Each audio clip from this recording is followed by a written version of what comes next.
Joe, the holidays are arguably the busiest time of the year. Not only do people have family things going on, friend things going on, whatever, they're also planning for the new year. And I actually think that's a really good idea because it can be so stressful to get through the holidays, to have everything in your head and be like, okay, let's hit the ground running in January. And then I'm going to say January 2nd to come because nobody should be working on January 1st. For January 2nd to come and be like, oh my gosh, I don't have anything in place. Like I had all these great ideas, but I didn't do anything to get them going. And they start off the year stressed. And that just sounds like a horrible way to start the new year. So December, even though there's a lot of stuff going on, it is a great time to get everything prepped for your business, but don't overwhelm yourself. So I think the first thing that I would do this month is instead of being like, I want to get this done, this done, this done, this done, take a step back and get to your why. Remember your why. This is a great time to reflect and think, okay, instead of I want to get X, Y, Z done in the new year, instead think about I want to be able to spend time with my friends and family. I want to read X amount of books. Like think about the lifestyle thing perspective of solopreneurship. And then I would say work your business back from there and get to your why. Like think of the way you want to run your business as a way to jumpstart the new year. Joe, do you agree with that? I do completely. Yeah. I was thinking about what you're saying and I'm going, yeah. And that's something I have to do because, that guitar back there, I played that for the first time, over Thanksgiving with the kids were home. Everybody was here. We had this jam session and I was going, this is so much fun. I haven't done this for so long. And I have to find a way to build some time in to play music with people. And that, it's going to take some doing, but so yeah, you convinced me. Okay, good. So start with the how do I want this year to go from a personal and professional standpoint before you actually plan Q1 or Q1 and Q2. The other thing is I like doing a detox in December. And I'm not talking about a juice cleanse or anything like that, although good for you if you do that, listeners. um, I'm talking about unsubscribe from emails that are cluttering your inbox that you never look at. I mean, how many of us have a gazillion shopping emails that we've subscribed to in the past, knowingly or unknowingly? Start unsubscribing, clean up that inbox, start unfollowing people on social media that don't serve you, even on LinkedIn. Like if they're taking up your feed and are taking time away from the people you actually want to follow, the things you want to learn, start unfollowing people on LinkedIn.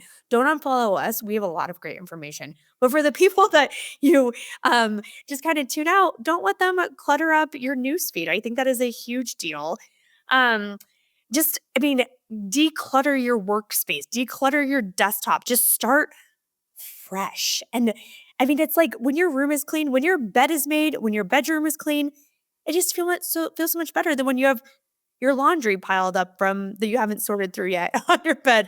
Maybe I'm speaking from experience right now and I need to go hold that laundry, but it's just a different feeling. You know what I mean? To start the year completely like refreshed is what I would say. Yeah. It's a good idea to kind of come up with those things that, and maybe it's just getting the post-it notes off your desk and process somehow, we all have those things that we know we have to do and we have them written down somewhere. And, it can really lighten your mental outlook by not at least for me, staring at a bunch of post-it notes that are all loaded with to-dos that haven't been done. Yeah, exactly.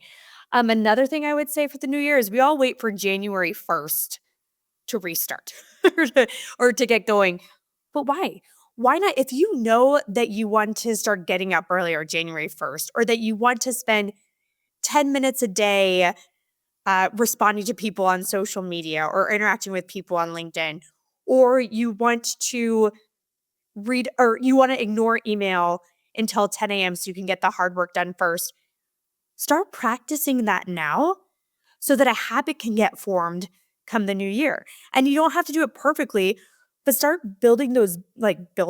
start setting up those building blocks over the next few weeks. So when the new year comes, again, starting fresh, you might have some of those little micro wins in place that will just build momentum for the rest of the year. That is actually something I learned within the past few weeks. And I love that advice. So I wish I could take credit for it, but it's something that I heard elsewhere that I just never heard before. And it's great information, I think. Anything you want to add to that? No, I think you covered it. I think you got it. The other thing is decide what you're not bringing into 2026. We will have an episode on that coming up. But just decide that for yourself as well. We have some tidbits of information that we'll share with you, but really think through like what isn't serving you now that can be left in 2025. So again, you can clear more of 2026.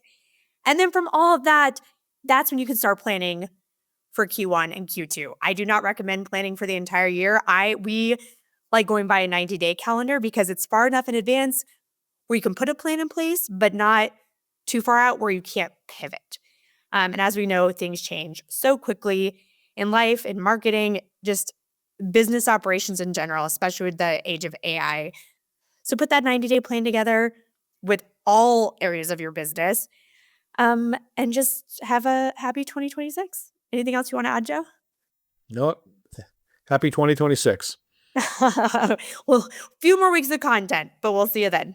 Solopreneurs, that's all we have for today. Thank you so much for tuning in. As always, leave that 5-star review. It really helps us get out to more people in your shoes.